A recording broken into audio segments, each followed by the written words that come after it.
Welcome to REIN, the Real Estate Investor Growth Network with your hostess, Josey. Join like-minded real estate investors and accelerate your business towards greatness. You will hear step-by-step strategies for success, interviews with real estate rock stars, and we will dig deep into past projects where we bear it all, including the good, the bad, and some just plain ugly. So get excited. Here's the bestower of Badassery herself, the real Josey. Listener discretion is advised. Hi, and welcome back. I'm Josey, creator of REIN, the Real Estate Investor Growth Network. Whoop, whoop. On today's episode, we have a return guest that will be sharing their Badassery. But before we begin, here's today's Badassery bestowment, my little badass gift to you. Today's topic is how to avoid bottlenecks in your business. REIN Nation, if your business feels like it's moving in slow motion, it's probably not because you need more leads or need a better market. It's because something in your process is getting clogged, and 9 times out of 10, that something is you. Bottlenecks happen when one person, one decision, or one step has to be touched before anything else can move forward. And if everything has to go through you, congratulations, you are the traffic jam. Here are 5 ways to avoid bottlenecks and keep your business flowing like a well-run rehab. Number 1, find the constraint. What's always late? Look for the repeat offender, the stage where tasks pile up, projects stall, or people are waiting on approvals. Is this contractor scheduling, bookkeeping, deal analysis, your inbox? Don't guess, follow the delays. Number 2, document the how once so you don't have to explain it 1,000 times. If you're answering the same questions over and over, you don't have a people problem, you have a process problem. Write a simple checklist, standard operating procedure like what to do, in what order, and what done actually looks like. Number 3, stop being the only decision maker. If every little thing needs your thumbs up, you've built a business that can't breathe without you. Create decision rules like budgets, thresholds, and if then that guidelines so your team can move without waiting for you to wake up and respond.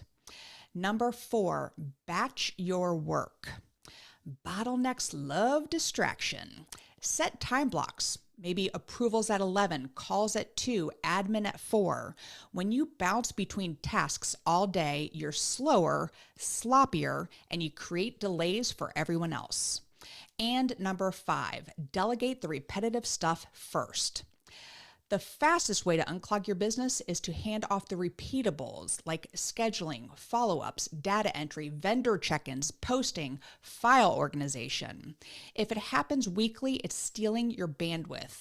Your job is to drive revenue and make high-level decisions. So, REIN Nation, here's the truth. Bottlenecks don't just slow your business down, they steal your freedom.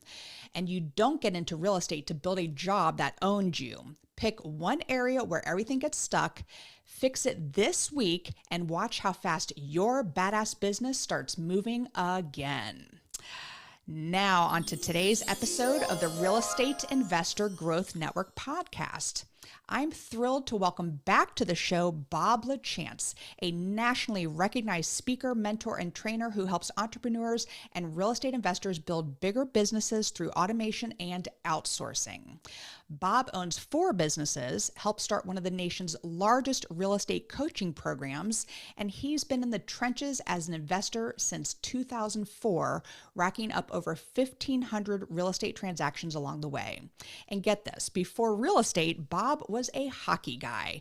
A Bristol, Connecticut native, he played at Boston University and was part of their 1995 national championship team.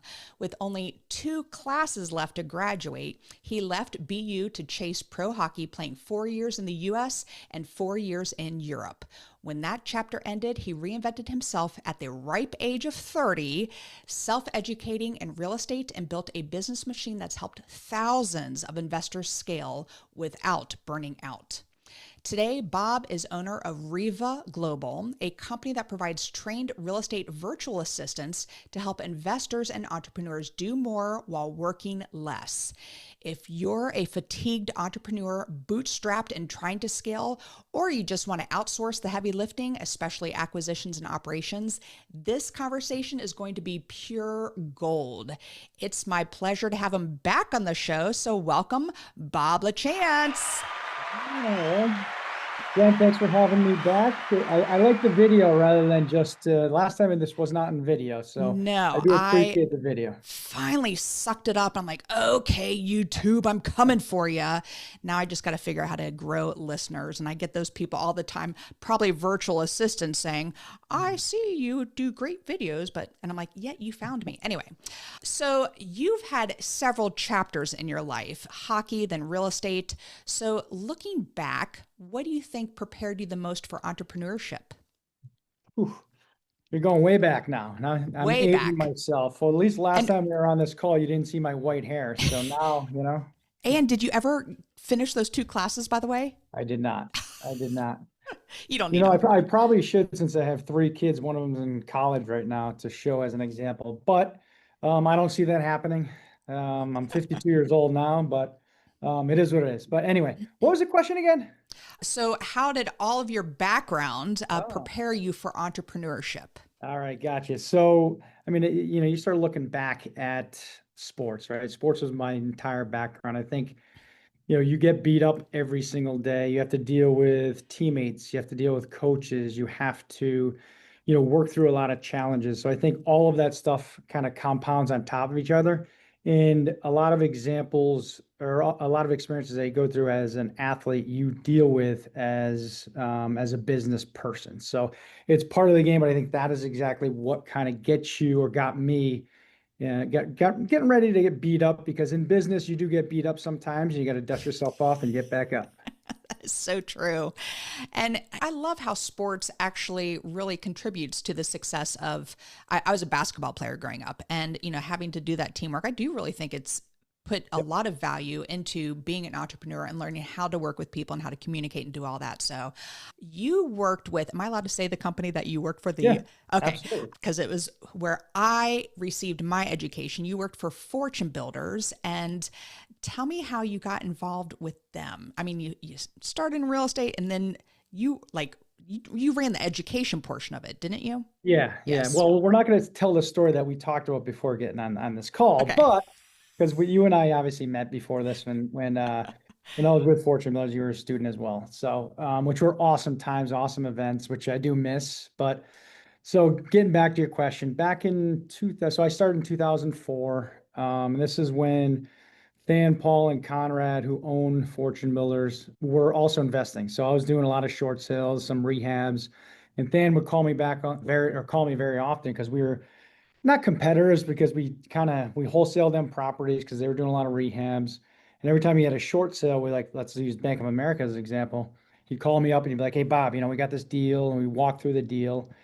And then this has started I think we met in 05, maybe 04 or 05. And 2007, he had an idea with me and my real estate business partner. He said, listen, we're going to create a wholesale course and a rehab course. And I know so myself and a gentleman by the name of Pat Precourt were business partners. We did a lot of short sales, and we also helped another coaching program down in Florida. So he knew that we were very good in the coaching side. So he asked us, he's like, listen, we're starting this company. We want you guys part of the team. We want you to handle the coaching side. So that's what I did for till literally COVID hit. So my responsibility was bringing on coaches, training them, managing them, and also doing coaching myself while I ran my own real estate business and all these other businesses. So that started in 2007. So the coaching program in Florida, was that Robin? No, Okay. It was a financial health coach back. Okay. Yeah. Because I feel like she's done and Anyway, Robin Thompson, she Yeah. does her horsey letter and all that stuff, and she's great at what she does. But that was just in the back of my brain because I think she was down there in Florida. No, I know, Robin. We were actually at her. We were on her event. She held an event. I think it was on it was on like a small little boat at one time. I think this is oh, now we're going back. So it was somewhere back then, sometime back then. Well, yes, I just want to thank you personally because I feel that Fortune Builders is like nothing comes close to it. I mean, I'm coaching with another person from Fortune Builders who's John Blackburn. And I mean, his coaching program is fantastic. Don't get me wrong, but it was just such a different level of education. And I'm just so forever grateful to the program, and the way you've trained those coaches have benefited me because now I am coaching, and it's just, it's a great, great experience. It makes me better at what I do. So whatever you did to train them, I'm forever grateful, Bob. So thank you for that. Well, you're welcome. And I want to add to that and give John a plug too. So I've known John for a long time, incredible individual. Yes. And the way the model was built in with Fortune Builders was the student becomes the teacher. So you teach them all, and it's great to see you now coaching because I think you started back in 2017 or whenever you started, right? Yep. And then now all of a sudden you're a teacher, and that's the way typically it should go because you need the experience to be able to give back. There's too many people that raise their hand that never did the business, say, I'm a coach now. Well, it doesn't work that way. You need to actually do the business, and you're an active investor, which is incredible. Well, thank you very, very much. Full circle. And my 300th episode coming up, I get to interview Than Merrill himself, who started everything, if I can actually nail him down to a time. So I'm looking forward to that. So Bob, since the last time we spoke, which was like, this is going to be episode, I think, 294, 293, 294, I think. Maybe 295. Anyway, you were, I think, my episode like 75 or 76, way back. And there was this thing called artificial intelligence. They didn't really have it like they do today. So your business is working with actual people, and REVA, by the way, stands for Real Estate Virtual Assistant. Very simple. What is there competition there with AI? Why should someone who has all this access to AI actually go and hire a virtual assistant? Well, one thing that everyone has to understand is that someone has to work it, right? You could download AI, you could get ChatGPT, premium model, whatever, pro model, and you could pay, 20 something bucks a month, but someone still has to use it as an example. And it's so deep once you start using it. And that's really what the answer is. And I also recommend, and every single investor should be using AI, 1000%. I mean, you could get marketing ideas there, marketing letter ideas. Like you could do anything you want, SOPs for your business. So use that to your advantage when you're mapping everything out. So if as an example, if you've done 1, 2, 3 deals, there's so much you could use with AI. So I 100% work with AI myself, and we train our virtual assistants on AI. So to answer your question there's so many things that everybody should be doing with AI. And as a competition, I don't know, it may take 1 or 2 jobs away for virtual assistants, but it's just part of the game. It's part of how we all have to evolve as business owners.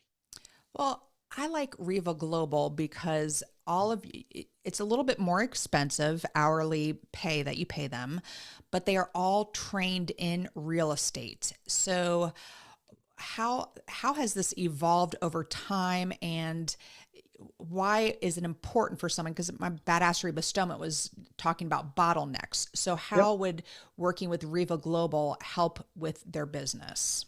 Well, I'll give you an answer at how I started. I first started door knocking, right? So I did literally door knocked and this is back in the day. I'm talking about 2004. So we didn't have access to the tools that we have today. And I literally did pretty much everything. So to your point, you have your solopreneurs that maybe, they may be working part-time or full-time and trying to get into real estate. And that's a very, very common individual that comes to us and says, hey, Bob, I need help. So what we do is we look at, first thing we ask is, what are some of the tasks that you can't stand doing that literally saps your energy, right? And usually someone could name 3 of them right off the bat. So I'll give you an example. What I did when I first started, I door knocked. So from 10 a.m. to 3 p.m. every single day, I would get a list and I would direct door knock homeowners. Mm. And when I would get home, I didn't have their phone number yet because skip tracing was a lot different. So I'd take that list and I would go to 411.com or white pages, put their address in, get their phone number, and I would call till 7 o'clock until, family duties came in and, I had to do that as well. So that was every single day. And then I started getting burnt out. So I had to bring another door knocker on. Then I started working the short sales, working with banks. So it's the same concept.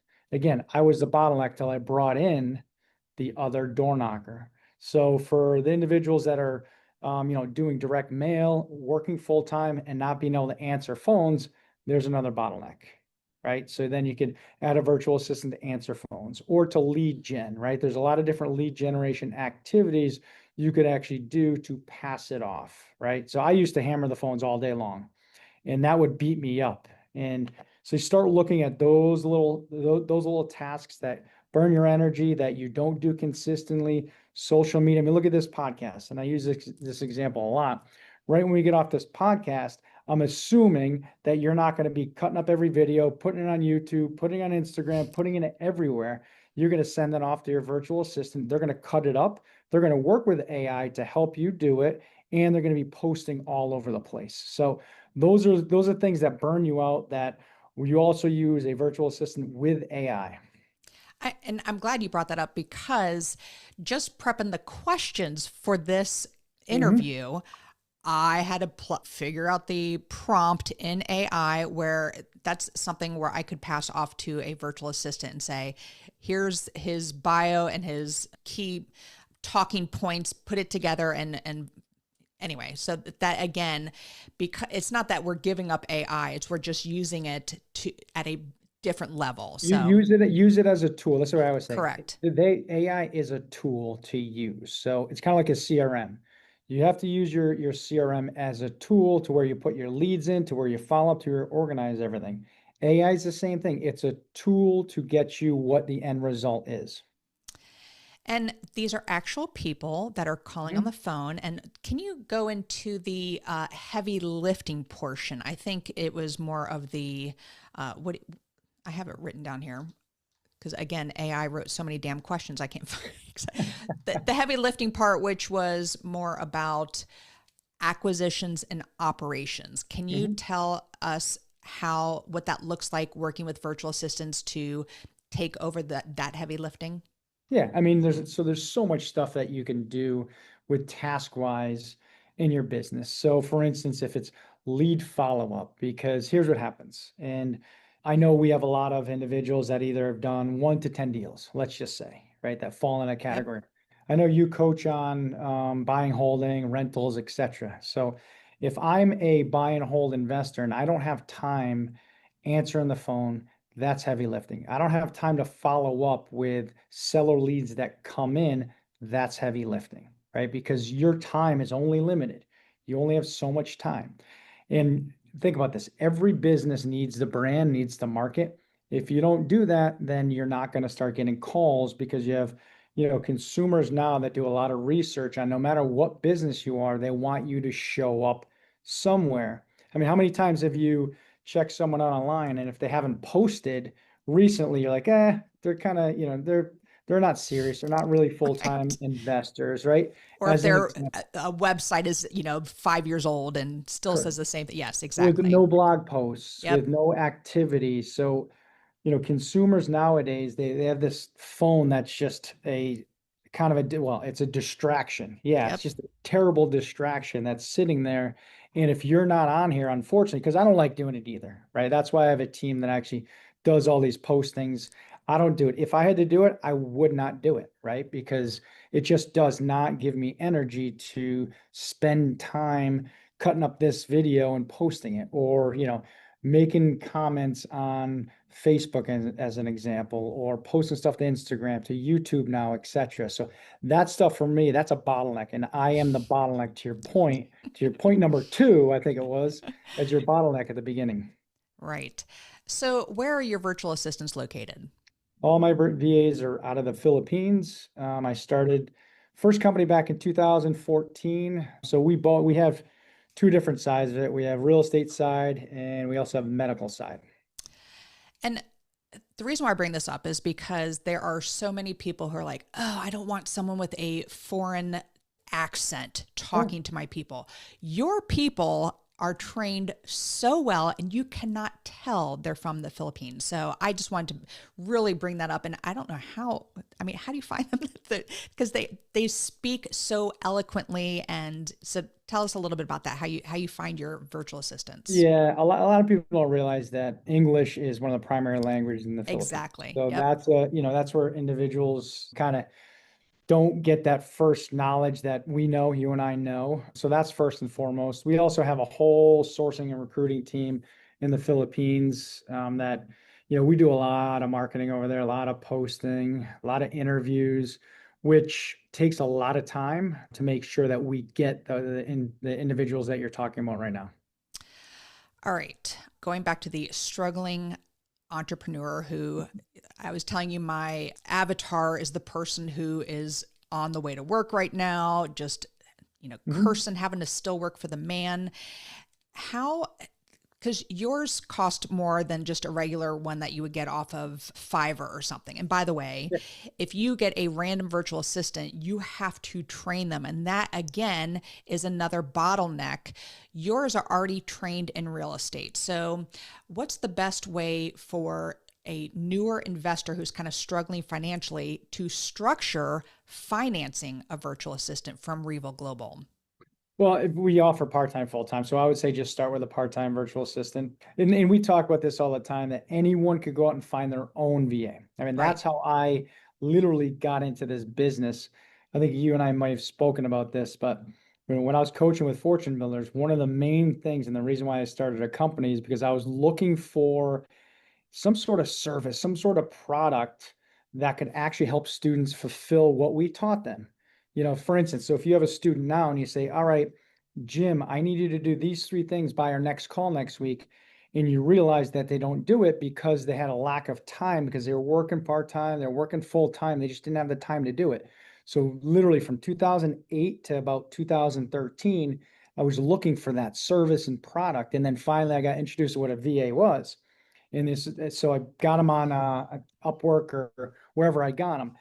But it took me, I literally went through about 100 resumes and I interviewed them and it went through the process, and it took me probably about 30 hours to hire that one person, only to see them quit and I had to start over. So I'm like, all right, there's got to be another way to do this. So then I got introduced to a company that actually, we got a little different idea of a model. And in 2014, started my first company to where, all right, now we have to go find the virtual assistants, sourcing, recruiting, then training, then placements team, then operations. So then we set up the model, what that looked like and how it is to make individuals now make it. It's kind of the easy button, right? You push the easy button, you get a trained virtual assistant. But it took a long time to figure that out. And time is money, and that is the value that you provide. So one of my favorite type of rentals are short-term rentals, and I'm only down to 2 right now, but I had 5 at one point. And when you get up there in numbers, doing the text and doing all that stuff, so I'm gradually rebuilding that portfolio. Do you have virtual assistants that could take over my messaging with clients? So let's look specifically at short-term rentals. How would REVA Global help me with, So we have short-term rental clients. Good. And what they do is the big time suck, like you said, is messaging back and forth to clients, coordinating cleaners, right? And making sure those cleaners are done by the time, the next person comes in. So yeah, and whatever software you guys use as well, they manage all that through the process. But that is the perfect task for anyone who has Airbnbs to get that off their plate, because that's really what, kind of burns Airbnb investors out. Good. Now let's move to the fix and flipper. What tasks can your virtual assistants take over for the fix and flippers? Well, you go all the way to the front. A lot of it now starts getting very standardized. You got marketing and branding, like we talked about. You have lead generation, right? Phone management, etc., lead follow-up.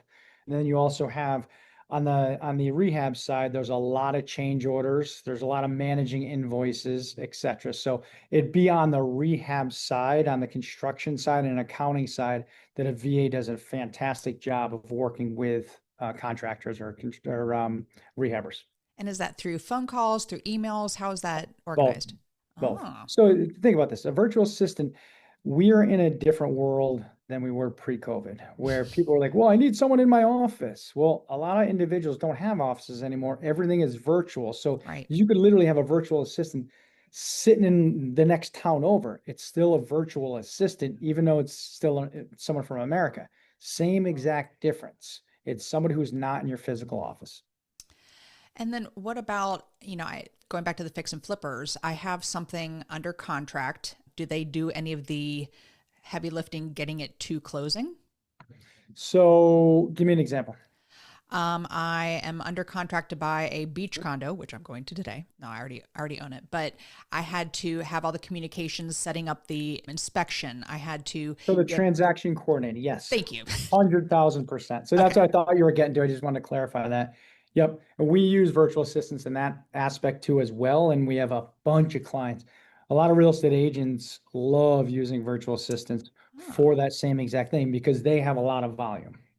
Okay. And then what about for the buy and hold? How would a good virtual assistant work in the buy and hold industry?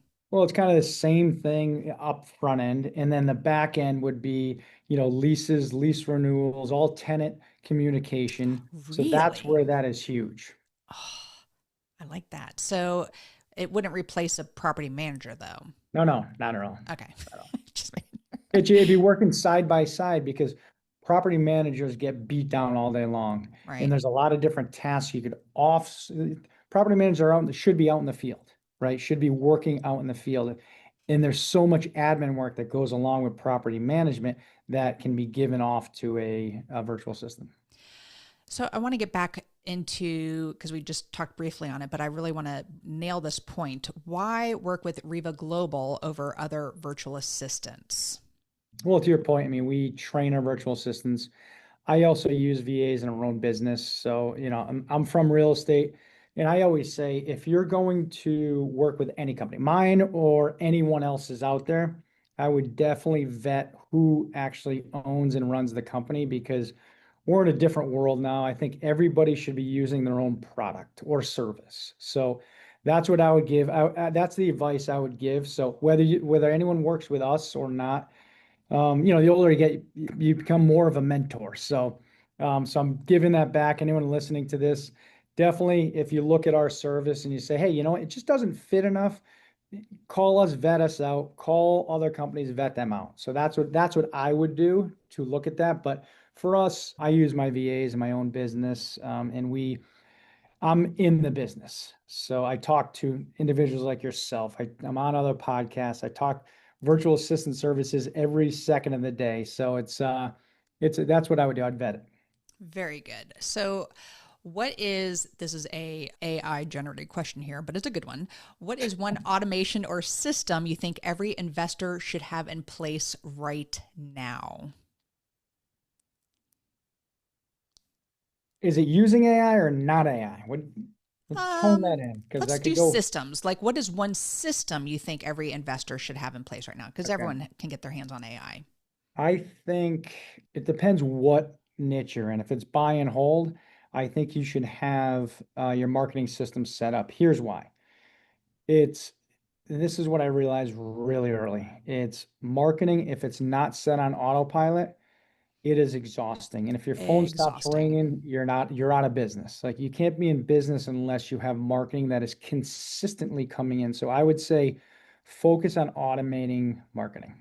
And I'm sure your folks also have a better grasp on these algorithms that I can't keep track of that. And I recently noticed a whole bunch of my views have dropped. I don't know what happened. So I guess I need to hire a virtual assistant to help me with all this. But let's see, what task, I'm curious, because you're talking about vetting and you use them yourselves, but what is one task that you personally refuse to do anymore because it's a terrible use of your time? So are you asking, what do I refuse to give? No, to a virtual what's a task that you refuse to do because it's such a terrible waste of your time and that you use virtual assistants for instead? marketing. Okay.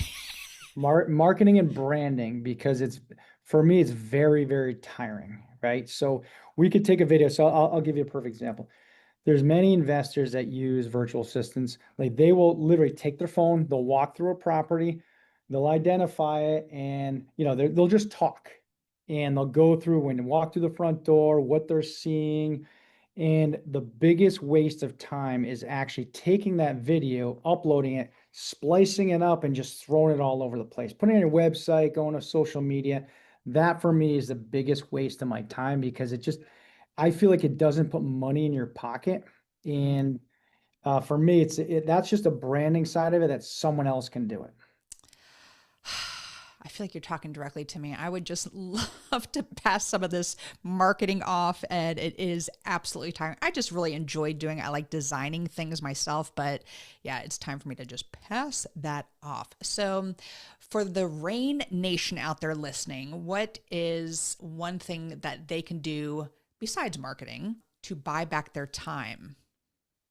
Well, I would literally identify what my biggest time wasters are. And one thing that I always talk about, and someone taught me this, I think probably when I was in Fortune Millers back in the day, it's grab your phone, grab your calendar, and look at exactly what you do. It's going to take 2 weeks probably to do it, but look at everything that you do within a 2-week period, and look at the non-income producing tasks that you do that don't make you money. Because think about this: if you're a solopreneur, you're working with a small team, there are things that you need to be doing: meeting sellers, talking to buyers, talking to lenders, talking to contractors.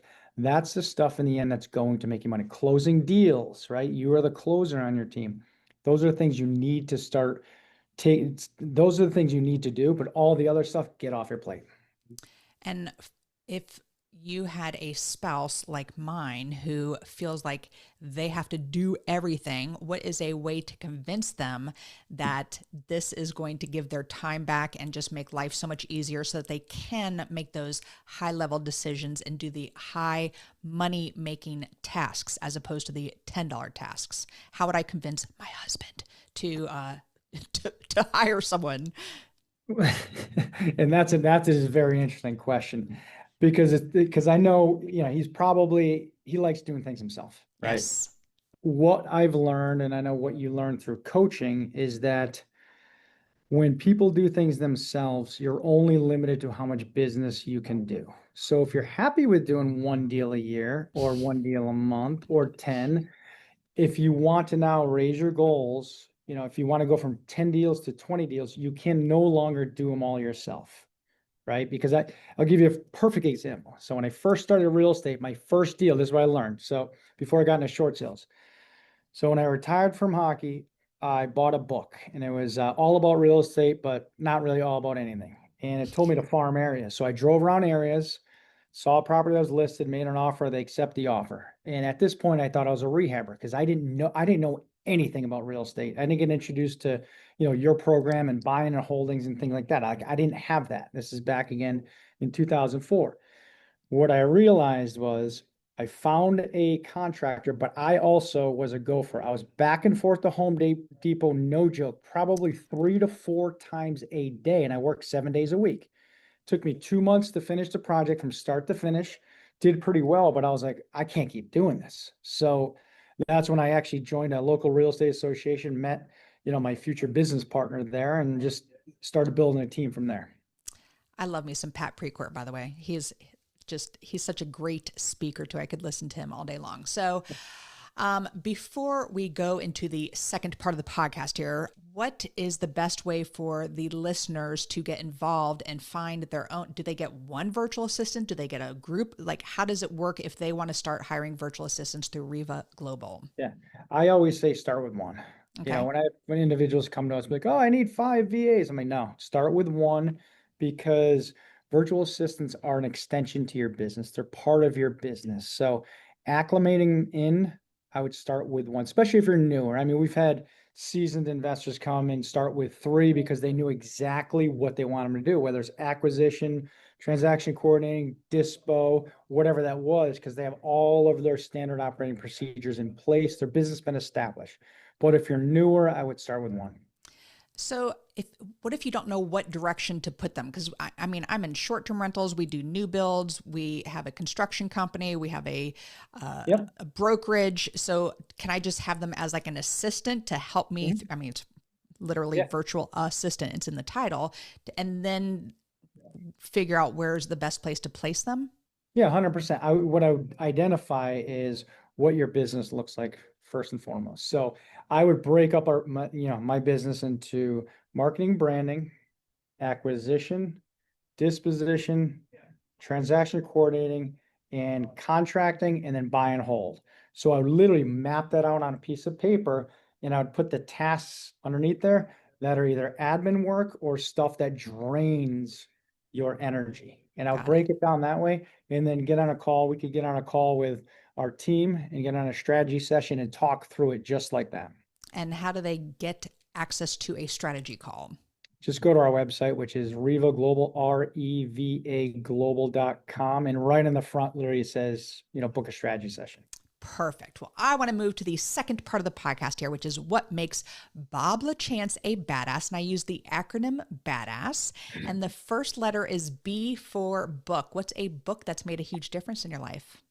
I would say Compound Effect by Good Darren one. Hardy. And that obviously goes along to what you guys teach as well. Mm-hmm. But I think that the biggest takeaway is things compound on each other. It does obviously rental income, of course, houses, you keep stacking houses and everything compounds on each other, but marketing compounds on each other.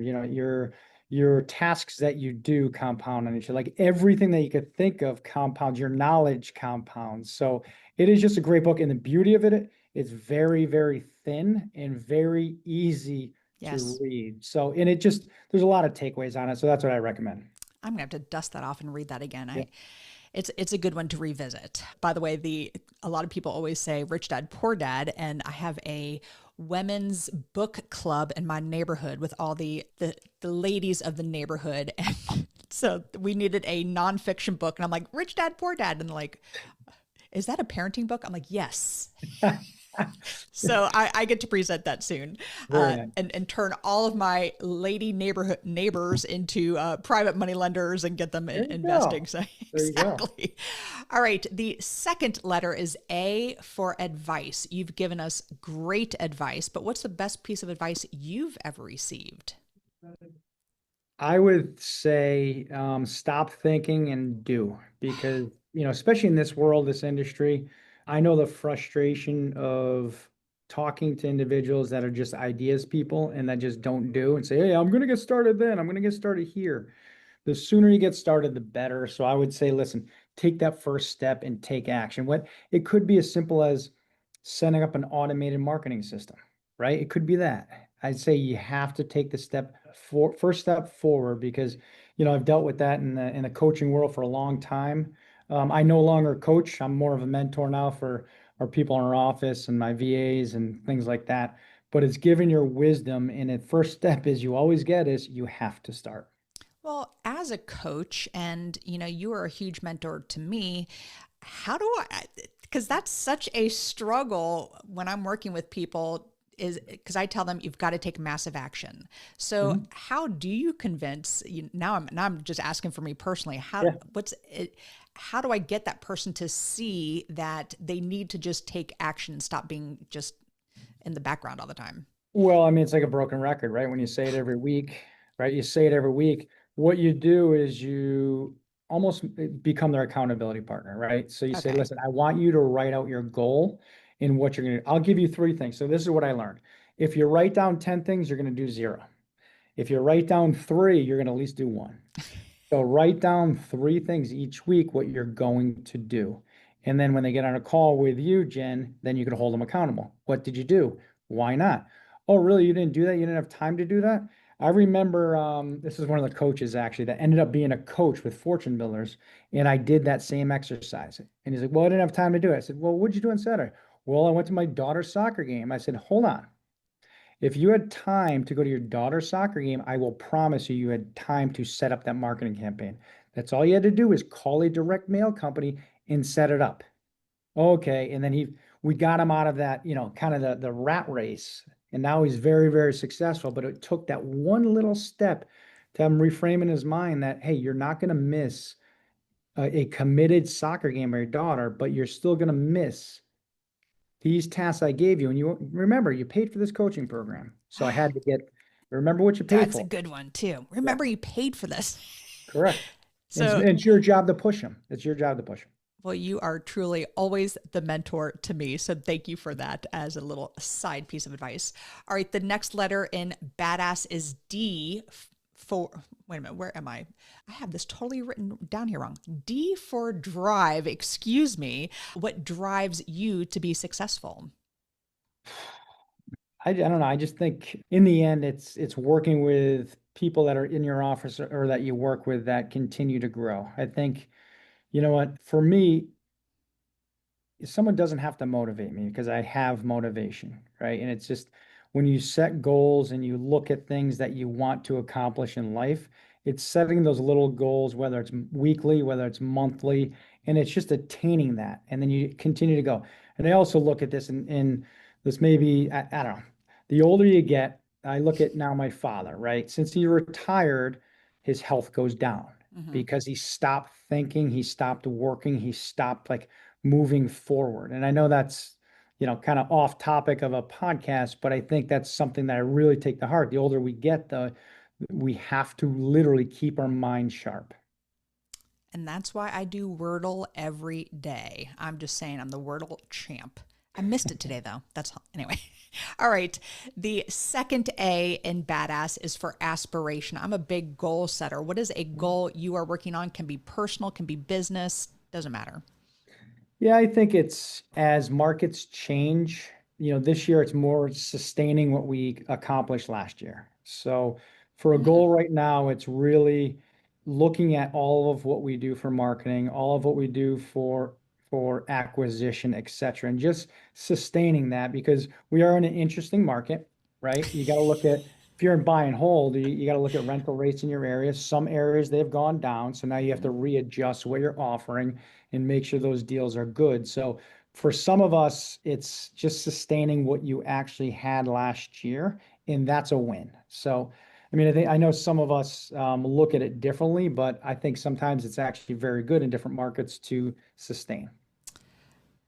I like how you called the market interesting these days. So yes, it is a challenge for some, but that's the great thing about real estate is you can always pivot and find something else that works.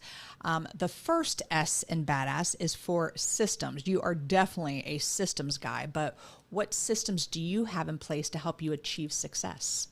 Like we talked a little bit before, I think everything starts in the front end. So it's marketing, branding at the beginning, we set that up pretty good. So these podcasts, I do these a lot. So where we could post them all the time to where the lead generation comes in to our salesperson. So that's upfront for any business. Our real estate business is the same way as my virtual assistant company because we all need leads coming into our business, right? Maybe you could be an investor that relies on real estate agents to bring you deals. Well, then you have to build your buyers list. You have to create a system on reaching out to agents and educating them on what type of buy and hold properties you are looking for. Very, very good. All right. The final S in badass is for success. What does success mean to Bob Lachance? Success, since I have a number of different companies, I think this year, like I said, it's sustaining what we had last year and ticking up. It's obviously everyone talks, it beats in our head. You got to grow, you got to grow, you got to grow. But right now in this day and age, this year, 2026, sustaining, I will be happy. Very good. Well, it is always a pleasure to have you on the show. Thank you for being back on here. One more time, how do the audience members find REVA Global? Absolutely. You go to our website, REVA Global, REVA Global, GLOBAL.com, or we're also on Instagram, Facebook. We're on all those cool places. We're on YouTube as well. So yeah, come find us. And if you're interested, just put your info in and we will get back to you and we'll get our strategy session. Well, I am truly grateful to you. You probably do not realize the extent of how much you put value into my education. And so I am truly grateful because now being on the other side and seeing someone coordinating all the coaches for the students, you had a tough job and you had quite a extensive staff over there. And so I am just very grateful for you. So thank you again for being on the show today, Bob. Thank you for having me. Appreciate it. Absolutely. And that is all. Thank you for listening. We'll catch you on the next episode. Now go out there and share your badassery. And don't forget, make it a great day. Take care. Bye-bye. Whoop, whoop. Thank you for listening to REIN, the Real Estate Investor Growth Network. Be sure to subscribe on your favorite podcasting platform so you never miss an episode. If you need more badassery, you can follow Jen Josey by visiting therealjenjosey.com or become a member of REIN by registering on REINmastermind.com.